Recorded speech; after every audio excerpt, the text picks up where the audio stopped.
Thank you, Nicole. Tonight on the Donlon Report, nothing is off the table. Investigators not ruling out charges in the deadly movie set shooting involving Alec Baldwin. We have our prop master and a high-profile celebrity attorney to break down exactly what happens next. Plus, first, it was the most expensive Thanksgiving ever. Now Black Friday deals are off the table, too. Stores are responding to the threat of empty shelves leading into the holiday season by making you pay more.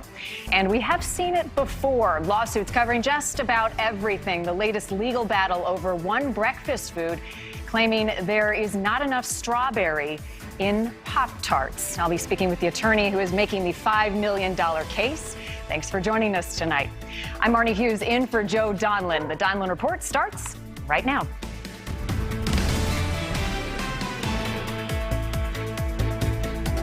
Good evening. We start with some new information in the movie set shooting that left a cinematographer dead. The assistant director, David Halls, tells investigators that he did not carefully check the gun before handing it to Alec Baldwin. That is according to an affidavit obtained by the New York Times. Also new tonight, the district attorney and the sheriff on the case are speaking out for the first time since this shooting happened. And based on what they're saying, it does not sound like Alec Baldwin or anyone else, for that matter, involved in the tragedy are off the hook yet.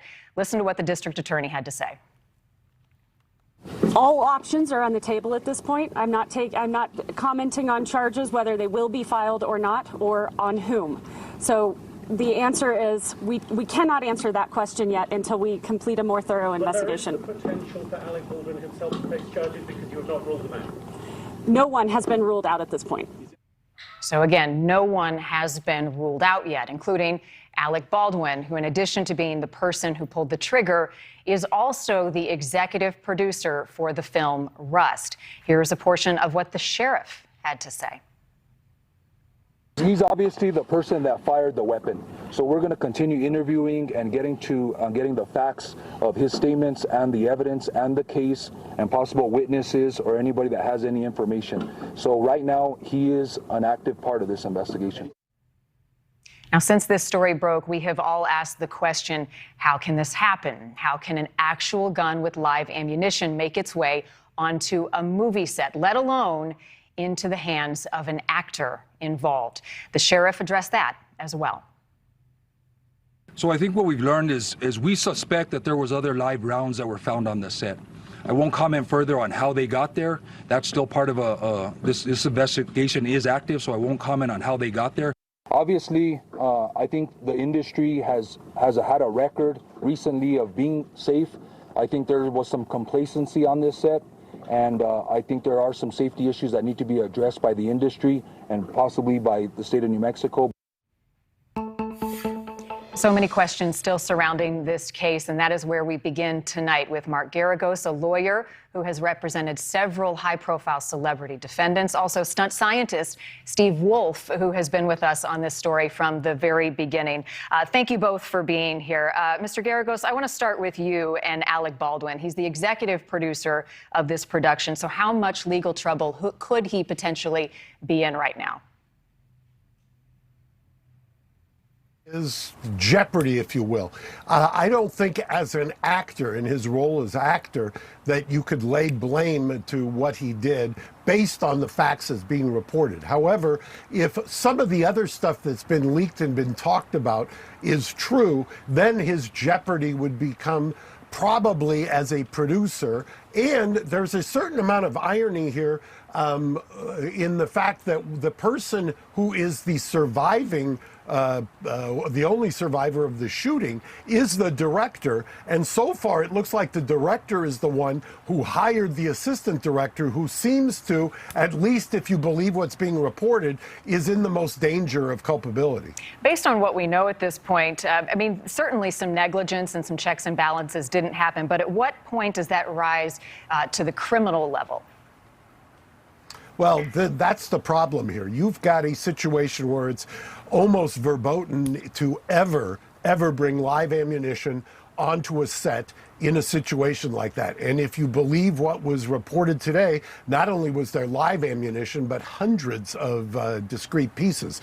You combine that with the fact that if, and I caution everything is if it's reported, if it's true that there were real-time texts preceding this, talking about the safety issues, and if the reason that people walked out was because they were upset about the safety issues, not just because they had to go to a hotel far away and they didn't like that, but if it was because they were worried about accidental discharges or other kinds of safety issues, that presents a real problem to get to the mindset. What they're trying to do is, nobody's accusing anyone here of an intentional act, but what they're saying is you were so out of bounds negligence-wise, you were so beyond what is normal negligence that you've reached a point where we're going to imply that what you did had a form of intent. Right. Not intentional, but preventable, which is what is so frustrating to so many people. Steve, let's bring you in here because I think the overarching question, at least for me, is in what scenario, if ever, would a real gun with live ammunition be on a movie set, in any instance? In any instance, well, I've done plenty of shows for Discovery Science where we're documenting what do bullets do, and we have to see them come out of guns and we see them impact something, but that's in the pursuit of a science show, not in a drama, a documentary, or theatrical release. And in those instances, no, there is no reason to have live ammo on set ever by anyone, and no one should have brought that ammo to the set. So I see you've got a prop there. I think walk us through just some of the basics of gun safety when it comes to movie sets, productions, the difference between a live bullet and live ammunition and a blank, and why blanks are used. Sure. Well, it would be pretty difficult to get these wrong. That's a live round, and you can see it's got a bullet on the end of it, and this is a blank. It's, you know, it's a third of the size. There's no bullet, it's just crimped. And if you have actual prop guns, and I hope that we'll stop hearing in the media that Alec Baldwin shot someone with a prop gun. He shot someone with a real gun that was being used as a prop, as it should not have been. But if you have an actual prop gun and you try to put live ammo into it, you know, nothing happens. It doesn't go in, you can't load it, you can't do it, you can't shoot it. So, you know, bringing live ammo and putting it into a real gun and pointing it at someone and discharging it cannot result in anything other than someone being injured. So Steve, let me jump. And actually both. Let me jump in here real quick. So who's in charge of overseeing that on a movie set? Who makes that call? Who follows up and checks? So the armorer is the person who is supposed to load, maintain, distribute, train, and store the firearms safely. I don't know where the armorer was on this set. That information hasn't been released. The AD, Dave Halls, he picked up the gun, did not check it, and told people that it was clear, and that's absolutely inexcusable. But given how simple it is to simply open up the cylinder and look inside the gun, and to be able to see live ammo, if it's protruding right here on the downrange side of the cylinder, there's no reason that the actor himself shouldn't have been able to do that. And the armorer should have taught him how to do that and insisted that he do that. If I hand a gun to somebody and they don't check it, they're in trouble. Right. You know, I'm going to tell them, like, I just gave you a gun. Why didn't you check it? It is your responsibility when you're holding that gun to make sure that you're handling it safely and to know the condition of the weapon. Mark, if you're Alec Baldwin's lawyer right now, or representing one of the other people in this case, the assistant producer or the armorer, what are you doing right now to prepare for what may lie ahead legally? You're doing, Alec Baldwin has done, and I don't mean that any of this is kind of by way of strategy, but his reactions have been appropriate. His remorse has been appropriate. The problem is that, as I indicated before, because he's in charge of this production, if the prosecutor or the sheriff develops evidence that shows that they were cutting corners or doing anything for an economic benefit, that's going to be a devastating set of facts. So what you're going to do if you're a lawyer, you're going to be doing what I always call a parallel investigation. I'm going to be having the PIs interview people. I'm going to be trying to develop the facts. I'm going to try and download the clients to find out, did you in fact cut any corners here? Did you in fact scrimp on any safety? Was there an insurance representative who was out there who took a look at things? Were there representations that you made to the insurance company in order to get this policy? Because if there are written representations where you said, yes, we're going to do this, yes, we're going to have an armorer, yes, it's going to be somebody who's up to these kinds of standards, things like that are what come back to haunt you if the prosecution decides they want to come and do something. Now, mind you, there's another problem here, is that from our standpoint, I'm also going to want to know what the insurance company's doing.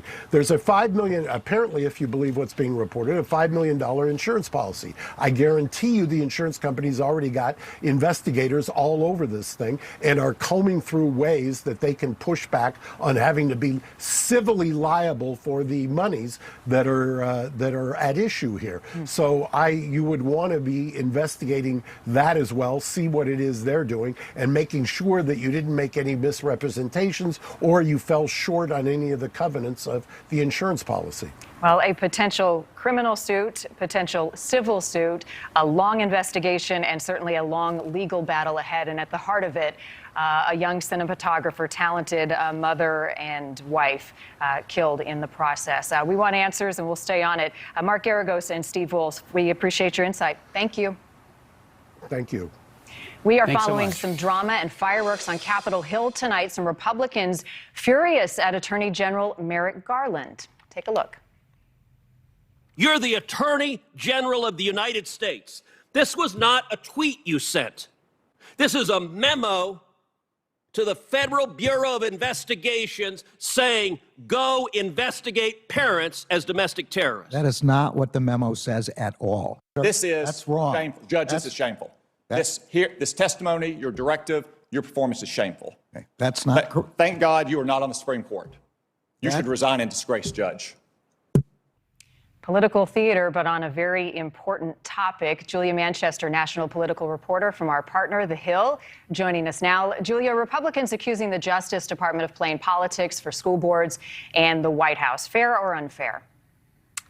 You know, I think it depends on who you talk to on this one, Marnie. You are seeing Republicans not only in the Senate, but also on the campaign trail making this point. Virginia gubernatorial nominee Glenn Youngkin repeatedly making this point at campaign stops across the state. And I think Republicans are doing this for a couple of reasons. First, they've really found an issue that really resonates with their base, and an issue that they've really used to galvanize that base. Look, this is politically, number one, good for Republicans. We are seeing in a number of polls outside of coming out of Virginia that this issue resonates with those voters, not only Republicans, but also independents as well. There seems to be an issue that parents have with the idea of not having a say in their child's education. Now, Democrats will argue that this issue has been manufactured by conservatives and by Republicans, essentially saying, look, these have been Republican operatives that have really stirred the pot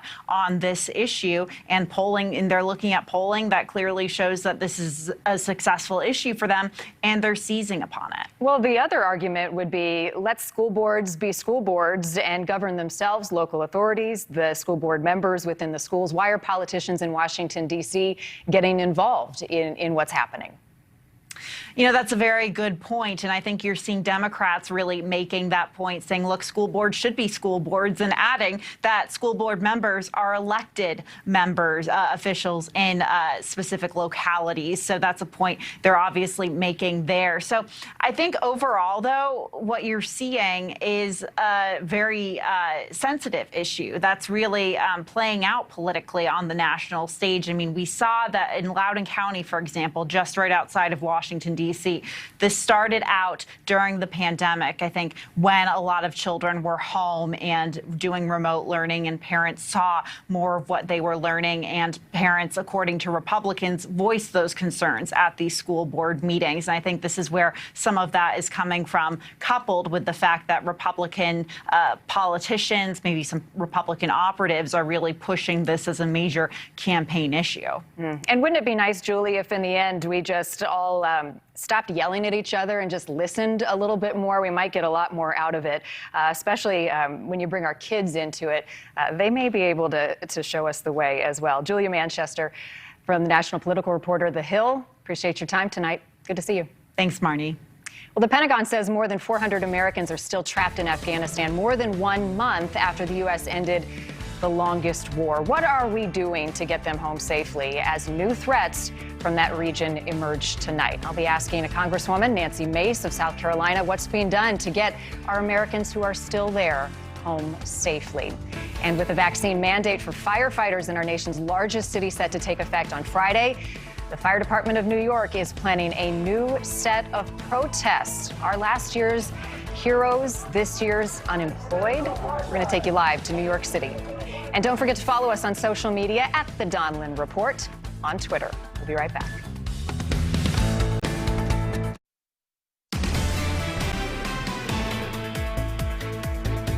Thanks for joining us. All right, we've got 2 numbers for you tonight. First, this one, 58. That is the number of days since Americans pulled out from Afghanistan. And then this number, 450. That is the estimated number of Americans who remain there 58 days later. That is according to the Pentagon. Representative Nancy Mace, a Republican of South Carolina, is joining us tonight. Congresswoman, appreciate your time. Thank you for being here.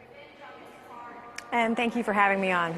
You have been a prominent voice on evacuating Americans from Afghanistan. First of all, your reaction to that 450 number, as the Pentagon says about half of those who are there have chosen to stay. Right, and that's correct. I do have one question for the Pentagon tonight and for President Biden, is why did it take this long to get this information to the American people, to our citizens of our country, to members of Congress? I've sat in multiple classified briefings where that information was not provided, and there have been Democrats and Republicans alike for almost 60 days now asking these questions.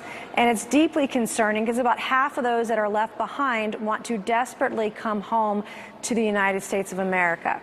Well, there's a lot happening behind the scenes. One, just to determine exactly how many are there and how you get them out. And then secondly, who wants to return. So what are the efforts currently underway in evacuating anyone who chooses to leave? It's hard to say. I mean, we shouldn't be in this predicament. We should not be in a situation where we're trying to figure out how we get these people out of Afghanistan. This should have been step number 1. Getting our citizens out who wanted to get out should have been the first step. The second step would have been to demolish or remove our military assets and equipment. The third would have been to then evacuate Bagram Air Force Base and the country of Afghanistan. There are members of Congress, there are faith groups, nonprofit groups that are trying to work with the State Department and others that are willing to go into the country to try to help rescue some of these individuals and their families out of there. Because of the way it was done, it's very hard to say. We still have a lot of questions and don't know what's going on. And sometimes when we lose contact with these families, we don't know what's going on. And we know, at least in part, that they are in hiding every day and moving around so they don't get caught by the Taliban. It's a very scary situation. Are you and your team in touch with any of these people who are hiding and who want to get out? At this juncture, most of the families that we've worked with either made their way out or they're in a safe space, a different country around the world, if not here in the United States. But there are many others who are working with those hundreds of families, including members of Congress that are more deeply involved than we are. And then there are a lot of different nonprofit groups and faith groups that are trying to get people out. We left a lot of our P1, P2 visas behind, our special immigrant visas, people that were Afghan nationals that were willing to take a bullet for our country. We left them behind too. So it's a very dire situation. Well, the other issue here, as you well know, is a continuing threat from ISIS in that region. New within the last 24 hours from the Pentagon, there is a warning of a potential ISIS threat coming from Afghanistan in the next 6 months. So what can you share in terms of intelligence about this potential threat and how concerned Americans should be right now? Well, it's certainly the way that we evacuated Afghanistan left our entire nation and our allies around the world at much greater risk of an attack, whether it's ISIS, ISIS-K, Al-Qaeda, you name it. And you can go down to the border and you'll hear stories at the border of potential terrorists who are on watch lists that are trying to cross into our country. This is a real problem, and it's very difficult to say how we're going to solve it because of the way that we left Afghanistan in shambles. And we gave our enemy, we literally gave the Taliban an air force and billions of dollars of arms behind. I want to play, Representative, a piece of sound from Senator Graham speaking to Merrick Garland on this issue, and then we'll get your thoughts to push this conversation forward. Take a listen. What's changed? You say always. Has any recent event changed the likelihood of an attack? I don't know. You don't know that we withdrew from Afghanistan? I know we withdrew. I don't know whether the withdrawal will increase the risk from al-Qaeda or not. So the question really was what has changed, and there's what happened with the withdrawal, but now, 58 days later, what has changed now? Why the threat greater now? In your opinion, why do you think that is? Well, I can tell you right now, members of Congress have very little information on it because we're not getting briefed on it. If there are greater risks or greater threats, we ought to know about it. And we ought to know what the State Department, what our commanders-in-chief, what the cabinet is doing to protect our assets here in the United States and abroad. But we're really left in the dark right now. Before I let you go, I want to talk about this billionaires tax. It's a plan by Democrats, and it's getting a lot of attention. The plan is to tax billionaires to pay for spending, and it would target about 700 of the nation's wealthiest and their unsold publicly traded assets. So we're talking about stocks. Give me your thoughts on this and why I assume you think it won't work. Well, like many things that have happened this year, it was originally called a wealth tax. It had to be rebranded as a billionaire's tax. The wealth tax has been tried in places like communist China, and it didn't work. So why we are following the lead of communist China on this kind of thing, I have no idea. It was President Biden that told us a few weeks ago that this package was paid for. And in fact, we find out it's not. But what happens when you tax corporations and job creators is that tax gets passed down in consumer goods and services, and the little guy ends up paying the bill. It's totally untenable coming out of COVID-19 pandemic to be taxing people on unrealized gains. To do this wealth tax has been tried in many other countries around the world, and it's failed every single time. Just a couple seconds left. If not this, what's the other option? Well, the other option is not to spend $3.5 trillion. If we want to get infrastructure done, let's do true infrastructure at $1 trillion, and let's do roads and bridges. Only about 3% of the infrastructure bill has to do with roads and bridges. But the spending that they're talking about, whether it's $2 trillion, 1.5, 3.5, the impact it is going to have inflation on this country and hardworking families is going to be devastating, because inflation is taxation. When you go to the grocery store, when you go to the gas station, when you go to buy another car, I'm holding on to my 2011 Chevy right now because I don't want to pay that bill. Every American family is going through the same exact thing right now. Got to find a way to pay for it. Democrats want to tax the billionaires. I didn't hear another option, but I did hear we need to figure out how to do it. Don't spend it. The other option is don't spend it. Don't spend do it. Representative Nancy Mace, appreciate your time tonight. Thank you. Thank you. We talked last night about Thanksgiving being the most expensive ever, so it certainly follows suit that Black Friday will be expensive as well, unfortunately. Well, a lot of stores won't be offering as many deals. We'll dig into that coming up. And with a vaccine mandate for firefighters in our nation's largest city set to take effect on Friday, the fire department in New York planning a new set of protests. Our last year's heroes, this year's unemployed. We'll go there live. We are not anti-vaccine. We are anti-mandate.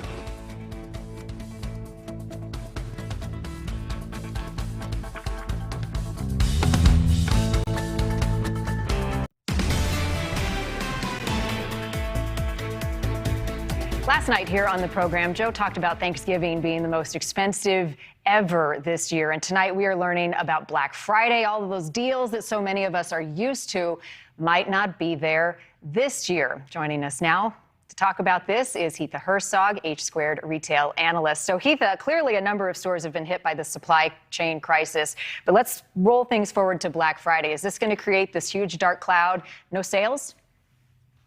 It's going to create a dark cloud if people don't start shopping early. And I think retailers understand that talking about supply chain is really in the conscience of the consumer now. So I was reading over this report that I was looking at with Oracle, and 81% of the consumers are willing to pay an extra premium just to get their deliveries and presents and gifts delivered to them in a smooth and timely manner. So retailers understand that. So what we are seeing now are big box retailers all the way down to small retailers start their sales early. So we're starting to see some of those quote Black Friday sales happen now. I'm seeing price outs right now starting October 28th. So that's in 2 days. Halloween shopping, I guess. So beyond Black Friday, I mean, there's a lot of stores who have felt the pinch, especially these mom and pop stores across the country stuck in this crisis. Are they at risk of not being able to survive it? The mom and pop stores that really understood that the supply chain shock was coming, I think, are the ones that are going to be able to survive, especially those mom and pop stores that have product that are everlasting throughout the year. And evergreen is probably a better term for that. But those mom and pop stores that maybe really focus in on holiday or make most of the bulk of their money during that holiday season selling holiday-esque product, or even toy stores. Those are the ones that I worry about, because those are the product that are still sitting off the coast of Los Angeles right now, in Long Beach and LA, just waiting to get delivered. Well, that's the silver lining. I mean, leave it to the small businesses to be prepared for this tidal wave of supply chain issues. So shop now. I heard you. I'll finish my Halloween costume and then I'll start Christmas shopping. Let's move on to another topic, Hitha. According to Fidelity Investments, 43% of caregivers, that's anyone who has kids older relatives to take care of, say if the COVID restrictions don't end, that they could have to quit their job. You're a mom. Have you felt a pinch through all of this? I mean, full disclosure, my kids are upstairs with a very competent and very last minute babysitter who's 16 years old, watching them right now as we find a way.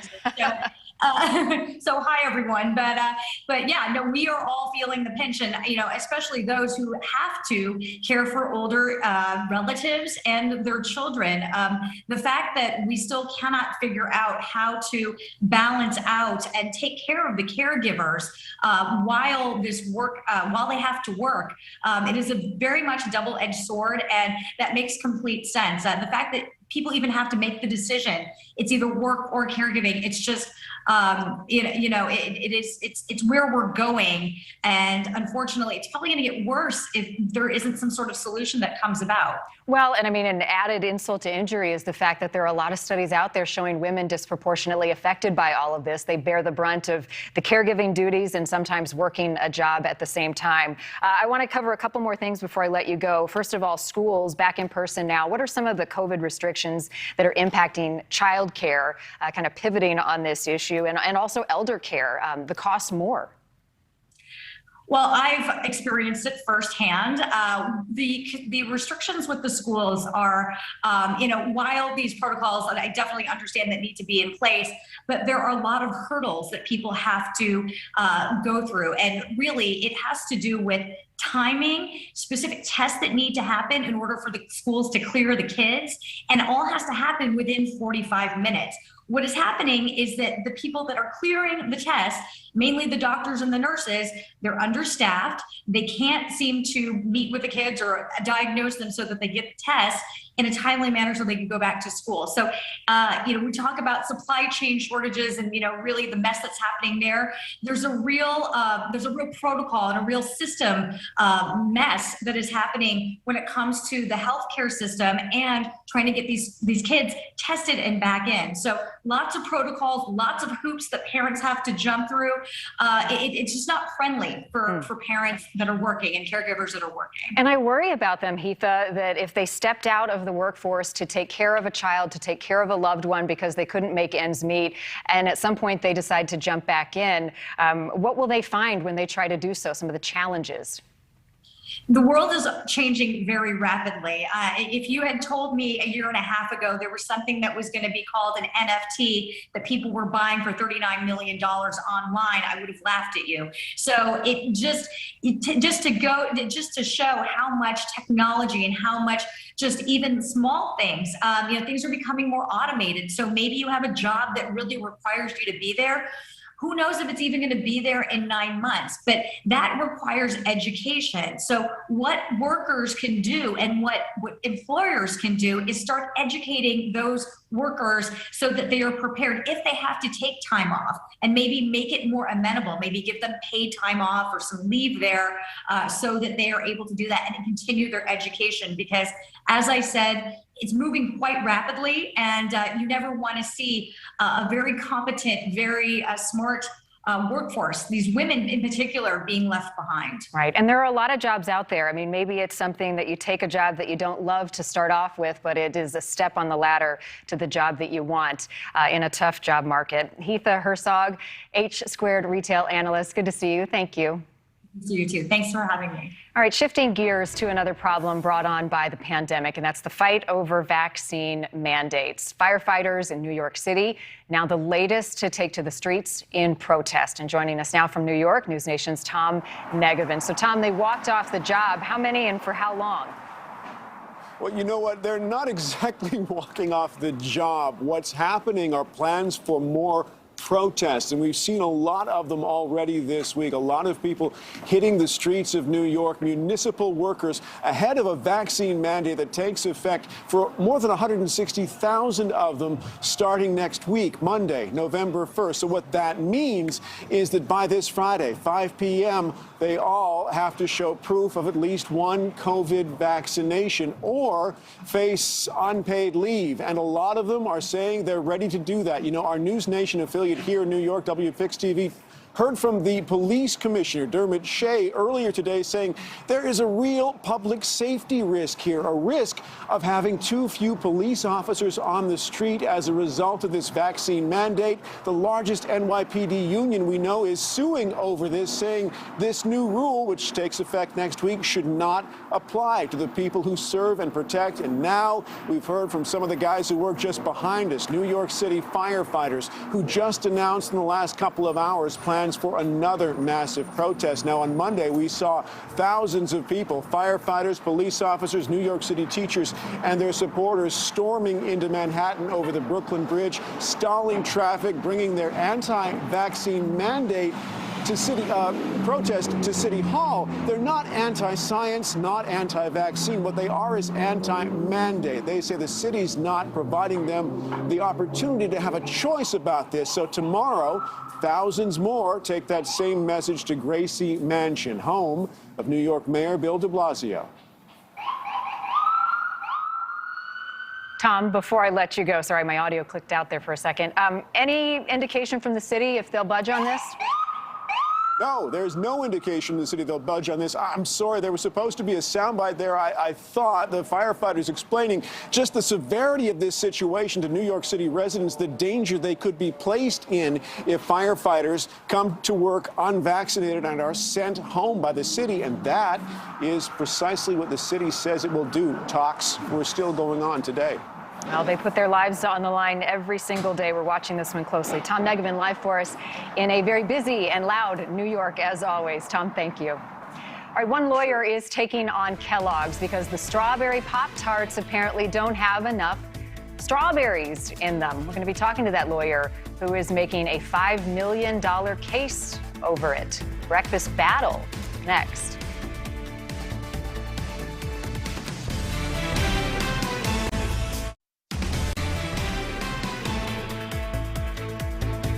Welcome back to the Donlon Report. Joe is off tonight. Today, the State Department issued the first passport with a Gender X designation. LGBTQ rights advocates calling this a victory in recognizing Americans who don't identify with one specific gender. And joining me now is NewsNation's Evan Lambert in Washington, D.C. So, Evan, walk us through this. Well, Marnie, the State Department did not identify the person that they issued this passport to, but it reportedly belongs to Dana Zim, an intersex person in Colorado. Now, this is a milestone for people who do not identify solely with the labels male or female. Marnie? So this is just the first step in one person, but Evan, give us an indication on when it may be available for more Americans. So, Marnie, the State Department says right now that probably won't happen. It won't be any more widely available until early 2022. Obviously, they made a special exception in this case, which was the result of a legal battle that went back since 2015. But they say that they still have to make updates to their systems, basically the software and computers that are used to generate people's passports.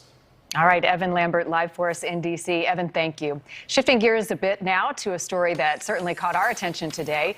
Kellogg's, the maker of Pop-Tarts, is facing a $5 million lawsuit for allegedly not putting enough strawberries in their strawberry Pop-Tart. And joining me now for more is the lawyer who filed the lawsuit, Spencer Sheehan. Spencer, we appreciate your time tonight. So just walk me through the crux of this lawsuit and what's at issue here. Is it a health issue? Is it a marketing issue? It's a basic issue of truth in labeling, and specifically that if the company is going to call their product strawberries instead of pear or apple or mixed fruit, then they should either have more strawberries relative to the other fruits or call it something else, maybe strawberry flavored or pear and strawberry flavored Pop-Tarts, but don't just call it strawberries. Well, I mean, I guess if you're going to read the label, which I'm reading right now, strawberry is listed as the first fruit ingredient, followed by pears and apples. So why go after the strawberry Pop-Tart? Why not go after the cinnamon Pop-Tart or the apple Pop-Tart? That's a great question. And the reason is because the cinnamon and the apple Pop-Tarts and the other ones, blueberry and wildberry, they say on them that they're naturally or artificially flavored. So by having that particular language there, language that's required by the federal regulations, that is there to tell consumers that they're not getting all cinnamon, that they're not getting all apple, and they're not getting all blueberry. But the strawberry one doesn't have that. Isn't it up to the consumer to read the label and decide for themselves, oh, well, it also has pear and apple in it, I'm not going to buy it? Well, that's certainly one perspective, that the consumer has to look further than the front of the label. But I believe, and I believe that many consumers believe, that they're not going to have to look beyond the front label because what's there is generally accurate. And they shouldn't have to turn the product around and, perform, a calculation about how much is there relative to the other fruits.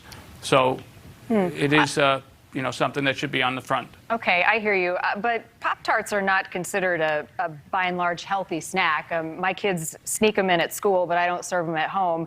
I'd be more concerned about the high fructose corn syrup and the dextrose and the palm oil and some of these other ingredients rather than dried strawberries. Those are all excellent points. However, those ingredients are allowed in the strawberry Pop-Tarts. Whereas making a representation about the amount of strawberries, that's something that's not allowed. And it's not allowed because there were extensive debates and discussions when labeling regulations were implemented that if you're going to have a product labeled as strawberry, then it should be entirely strawberry, or you should call it something else. So the ingredients you mentioned, while harmful, they're allowed to be there. Spencer, before I let you go, I think a lot of people are curious, including me, how you landed on the $5 million number in this lawsuit. What can you tell me? Unfortunately, there's not much that's interesting about that $5 million. It's a standard figure. It's a lot of money over a breakfast food. Yes, but it is something that we're required to put in there because we're required to figure how many Pop-Tarts Kellogg's may have sold in New York for the past 5 or 6 years, and most likely that number would be $5 million or more. All right. We'll follow this and see where it goes. Spencer Sheehan representing those suing Kellogg's over the strawberry Pop-Tart. Thank you for your time. Thank you for having me. On Balance with Leland Bittert. Starts at the top of the hour, and Leland is here. So what are you working on tonight? I'm just thinking about those Pop-Tarts. Do you want a Pop-Tart? It seems like a sort of a good pre-show I'm not going to eat it because it includes a high fructose corn syrup. That has never stopped me before. All right. No, we're going to be talking about the border. We've got somebody who's actually traveling with the caravan of migrants. There's 3,000 migrants heading north. We're going to talk to them, who some of these people are, a couple from Nigeria, who all say they're now making the trek because of President Biden's policy. So we'll talk about that. And also a huge part of President Biden's agenda, whether it be part of expanding Medicare and Medicaid, paid family leave, the cradle-to-grave social safety net that he promised and ran on, appears to be falling apart in Washington. We're going to talk about that with some folks from Washington. Busy night ahead. See you at Indeed. the top of the hour, Leland Bittert. All right, can you imagine dad jokes everywhere you go? Why these dads are taking shifts in a Louisiana high school? This is a great way to end things tonight. Stick around. We'll be right back.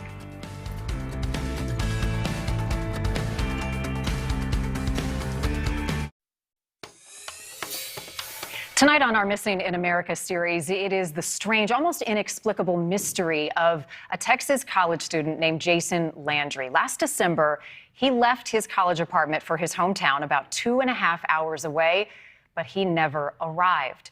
NewsNation's Marky Martin is live for us tonight with a preview of what she has learned about this tragic case. Marky?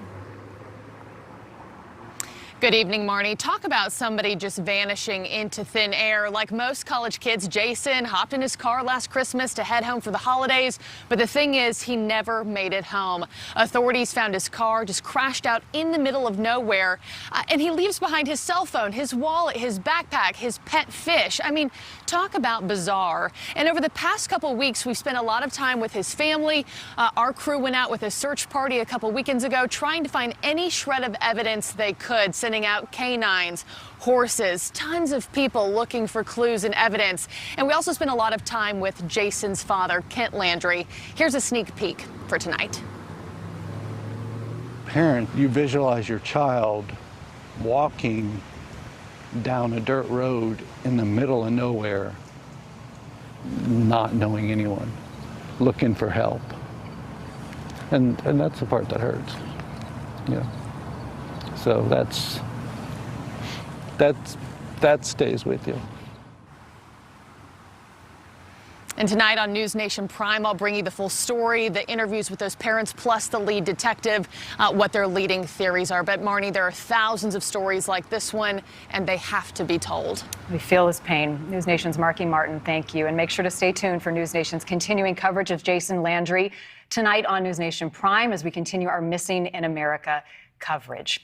And finally, an American snapshot tonight. One high school in Louisiana had a particularly violent week at school. So a group of 40 dads decided to take matters into their own hands. After 23 students were arrested in 3 days at Southwood High School in Shreveport, Michael Lafitte formed Dads on Duty, and their motto is, "We're dads. We decided the best people who can take care of our kids are us."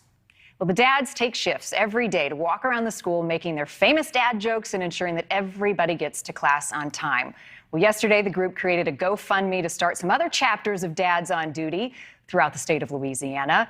And these chapters will maintain a positive learning environment for the students. And Shreveport Mayor Adrian Perkins declared Tuesday Dads on Duty Day, while noting that the organization has inspired similar efforts throughout the country, saying that the city of Shreveport is grateful for this extraordinary display of citizenship in our community.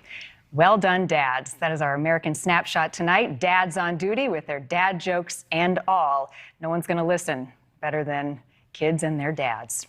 Maybe a mom in there every once in a while, too. All right, that's going to do it for the Donlon Report. I'm in for Joe tonight. Don't go anywhere, though. On Balance with Leland Bittert, coming up next.